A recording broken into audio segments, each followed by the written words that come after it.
Hi everybody, welcome back. So the weekend is here, the weekend is upon us, and I have got a Prince and Princess of Wales royal video bonanza for you. So I hope you're all doing well. Another week done. But the good thing is, the amazing thing is, it means that spring will be coming soon. We're already starting to get the lighter evenings, which is cheering me up no end. So another thing that cheered me up, I just want to say thank you everybody. This channel has now got over 200,000 of you from all around the world. It's amazing. Thank you to everybody that stuck by me from the very, very beginning. It's so amazing to have watched this channel grow and evolve. And some of you, I know your names in the comments. I've seen you make up your own friendships, your own relationships. And I think we have got a really, really good community. There's so many of you guys now that just happily chat away, and it makes this channel worthwhile. So hello to all of the newbies and thank you to all of the oldies. And yeah, let's get it started. So, first engagement, we are going to talk about the Prince of Wales. Prince William, who has been checking on the DNA of a strawberry. No, not this one. Contrary to all of the rumours that did circulate for many years, it is his biological brother. No, he was actually looking at the DNA of real strawberries. Prince William has teamed up with a TikTok influencer, but this one's genuinely interesting. He is a science influencer and his name is Big Manny. His real name is Emmanuel Wallace, and he was there to show how DNA can be extracted from strawberries. Now note how Prince William introduces himself. Alright, cool. So right here, we've got a strawberry and we're going to extract the DNA from it. Okay, so crushing the strawberry is going to release all of the cell contents and it's going to break the cell wall. I'm Manny's beautiful assistant, by the way.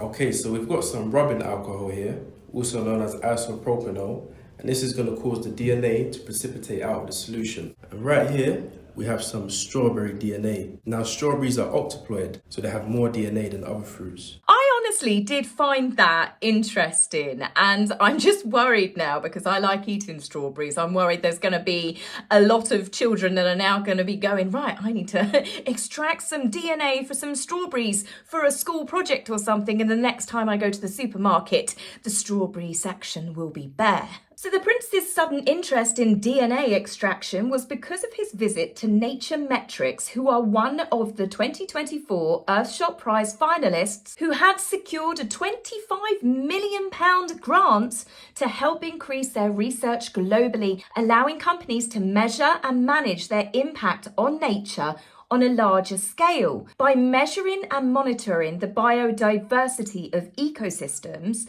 it allows companies to gain understanding of the health of various species of habitats, being able to identify potential threats, as well as when conservation is working, sustainability, and the overall happiness of the ecosystems. I know this entire video is already making me wish I paid more attention when I was doing chemistry at school. Now, speaking of schools, as part of this visit, Prince William took part in another DNA experiment with some local school children. Under the supervision of Dr. Kat Bruce, they had all extracted water from a local pond so they could filter all of the DNA samples through syringes. At one point, they were told that they needed to squirt the syringes out, and Dr. Kat, overseeing the experiment, said to Prince William to aim his syringe at the media. Because you suggested this is a great idea. I couldn't possibly suggest that, but I think we should all aim that way. That's a great idea. So we need, okay. And you just literally just squeeze it. And just have your. It helps better if you have the palm of your hand on the end. That's Okay. it. Is everybody ready? Ready. Okay. 3, 2, 1.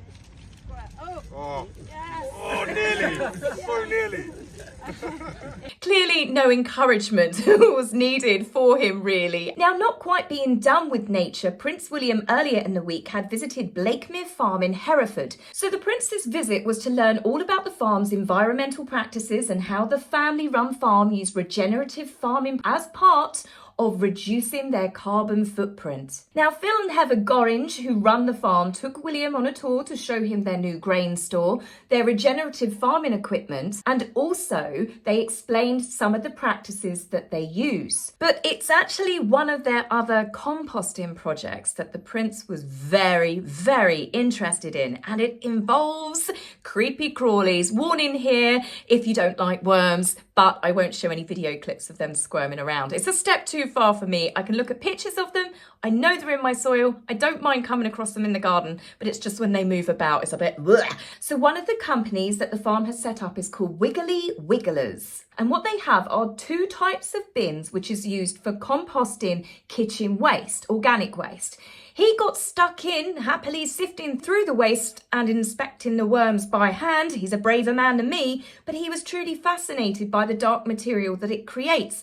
And Heather said it's like black gold. You then use the fermented waste in your soil or on your compost or in your own worm farm, if, you know, that floats your boat, and you've got one of those. To be honest, I mean, anybody that does have compost themselves, my parents, for example, I think I might actually suggest one of these products to them, because my mum does separate all of her scraps of food in a special pot that she then puts outside, so she can make her own wiggly worm black goo if she chooses to. So that's Mother's Day sorted this year. William also inquired if it would work on a much larger scale. He wanted to know if it is something that could be replicated, I guess, on an industrial size level, much larger containers.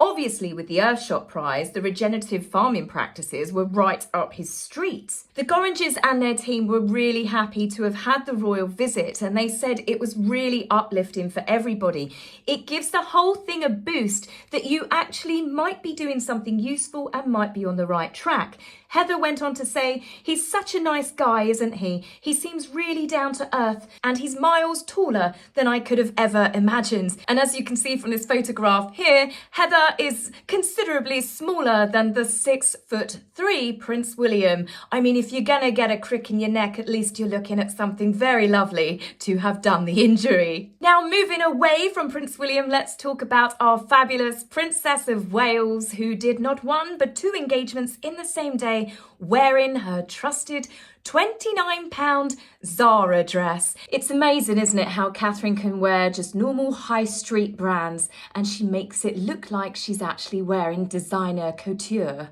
But as for Catherine's first visit, this was to a special place that she has just been made patron of, following in the footsteps of not just her late mother-in-law, but also her father-in-law, King Charles, who after Diana's passing in 1997, he became patron of the T. Haffan Children's Hospice back in 2002. The hospice is based in Sully near Cardiff in Wales, and Catherine met with the parents and carers of some of the children receiving treatment at the centre. In the garden they have special stones in memory of the children who have passed on, but also, more importantly, made lots of happy memories at the hospice.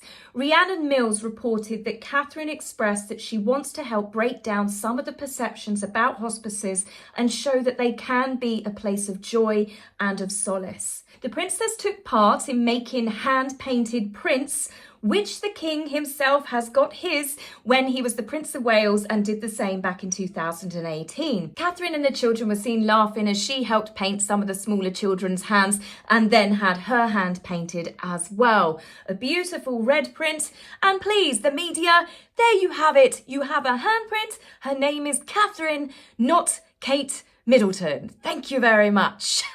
As well as taking part in the arts and crafts, the princess also took part in the Stay and Play music session, and she was also naturally gravitating to some of the smaller guests at the centre. She absolutely adores children, and it's very clear that children pick up on that as well. Now, this wasn't the only engagement. As I said, she did too. Still staying in Wales, she then went to Corgi, which is a luxury sock and knitwear company that's been trading since 1892. And yes, it has a royal warrant gifted to them by the then Prince Charles. The business, based in Carmarthenshire, is now in its 5th generation of the same family, with its roots deep in Wales. It prides itself on the quality of yarns that they use, and of course sustainability, a big must for King Charles, who, as I said, was the one that issued the warrant.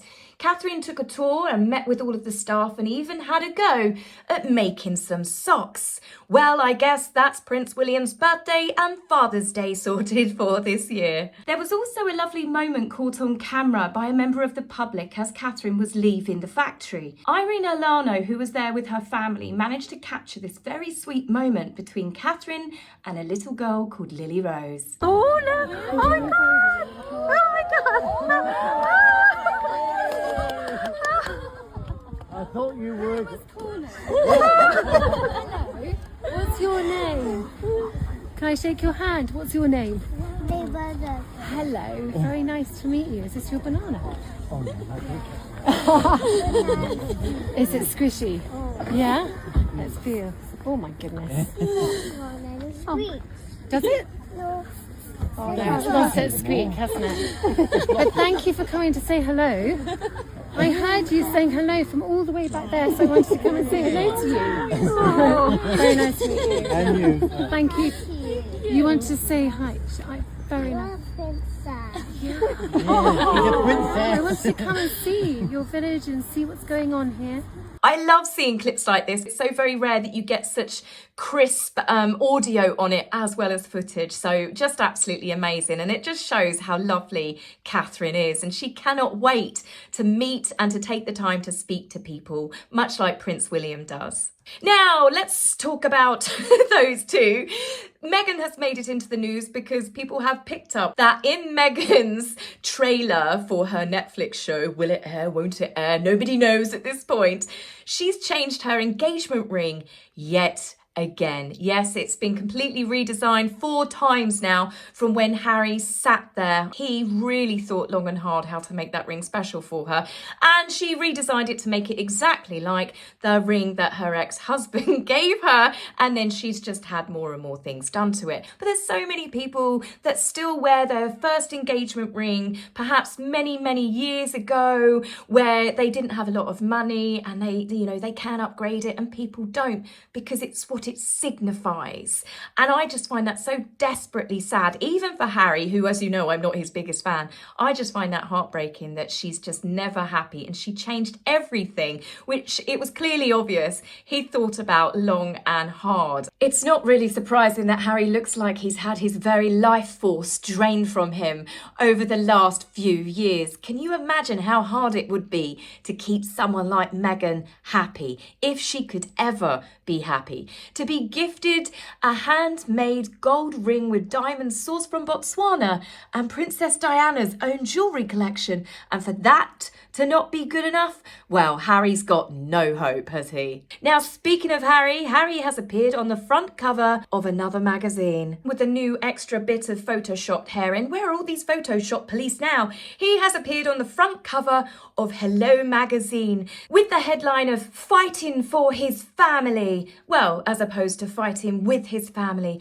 Yes, this all boils down to Harry fighting to get his security reinstated so he can bring Archie and Lily over to this very dangerous country. I mean, when is Harry not fighting? It's ridiculous at this point. He's fighting his family, he's fighting Rupert Murdoch, he's fighting whatever newspaper it is that's upset him at some point from about 10-15 years ago. He's fighting social media companies, big tech companies, the UK government.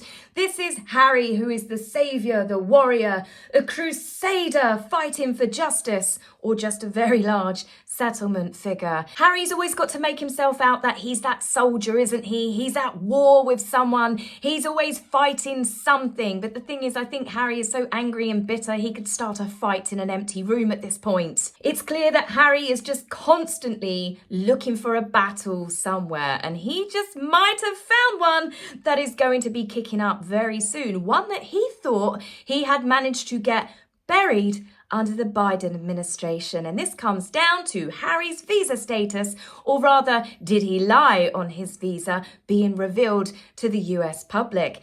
The Biden administration helped make sure that that was going to stay buried, but it's no longer the Biden administration, is it? No, it's now the Trump administration, and he is certainly not going to be protecting Harry. I think it's obvious to most of us that Harry has either lied where he didn't admit about the drugs on his visa paperwork, which I think we all know that Harry wouldn't have filled out himself anyway, or he did tell the truth, highly unlikely, but he was given a free pass because of who he is, or more importantly, given a free pass because he is on the diplomatic A1 visa. If it turns out that Harry has in fact lied on his visa, it should be revoked and Harry should be deported. I'm not saying forever from America. I mean, he's got his children in the USA, despite what some of you think.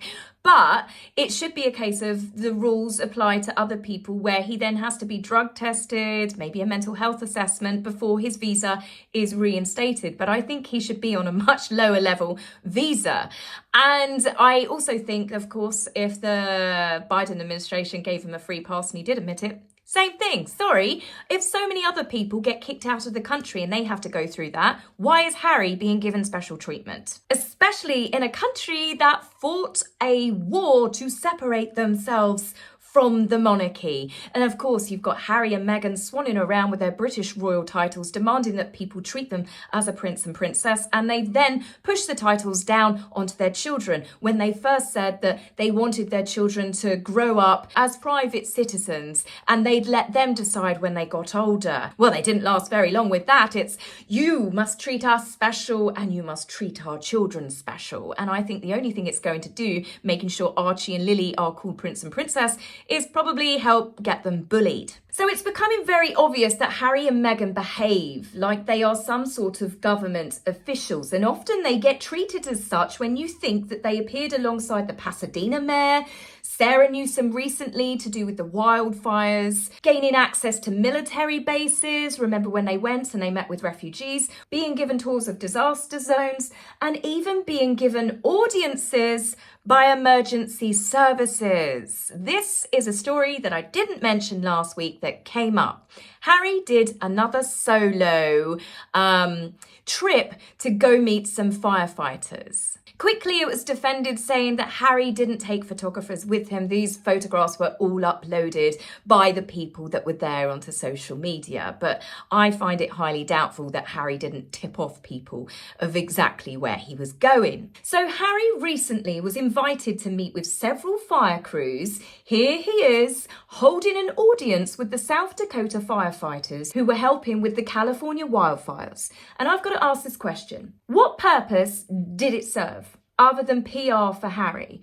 Was he there simply uplifting their spirits? Because to be honest with you, in this photograph, it looks like that they didn't really care if Harry was there or not. And it almost, perhaps someone told him so, given the scowl on his face. But according to Joe Tyler, who is the fire chief, Harry was there to discuss the importance of peer support for first responders. Oh, do you remember a couple of weeks ago with Prince William when he gave an impassioned speech to the Emergency and Critical Care Conference as he became the patron for the College of Paramedics?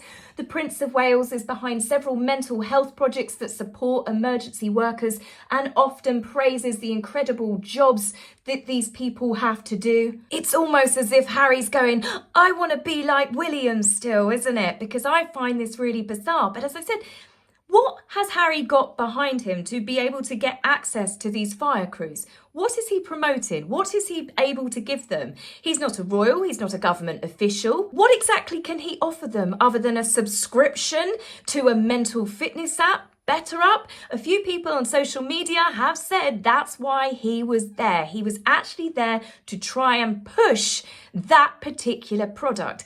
And as we've heard from employees that have worked there, still work there, that is also a very nasty place to work. They treat their employees like dirt unless you're in the inner sanctum. Obviously something that Harry and Meghan are used to doing with their own staff, so why would they see a problem with that? But again, the question, who is allowing Harry and Meghan access to people like this? Why is Harry treated like he's got any influence or anything to offer people? Many people believe the appearances regarding the wildfires are so Archwell can apply for government funding because they've been involved with helping the fires. A recent update to Archwell, look at this. Harry and Meghan are making sure that Archwell is being seen as being active in helping people. So I do think that they are after a government fire support payout. I do believe that the Royal Grift and Meghan's Mole were right about that. And this is the absurdity with Harry and Meghan. They are out there constantly wanting money for doing nothing, from piggybacking off of other people, for taking credit for other people with their boots on the ground, collecting awards for doing things that other people have actually done. As I said so many times before, their impact statement, they partnered up with all of these amazing organisations. It's the organisations that are actually out there doing the good deeds, but because they've partnered up or made a donation, no matter how big or small it is, Harry and Meghan take the credit and they boast about it and promote it like it's Archwell that have done it. Out of all of the things that Harry and Meghan fail at, the one thing that is absolutely guaranteed, the one thing that they continuously do, is try and get money for doing absolutely nothing. Never before has there existed such a boring and pointless celebrity couple with no discernible talents or skills between them other than being able to spin tall tales of woe and victimhood. They have become so predictable and so completely boring. They have got nothing of substance to them that, to be honest with you, when it comes to those two and what they're up to and what they're actually going to maybe produce at some point, rather than watch them, I would genuinely, and I say this hand on heart, I would genuinely have more interest in watching those wiggly worms turn some kitchen scraps into black goo. I honestly think I would, and I'm pretty sure there's lots of you out there that would agree with me.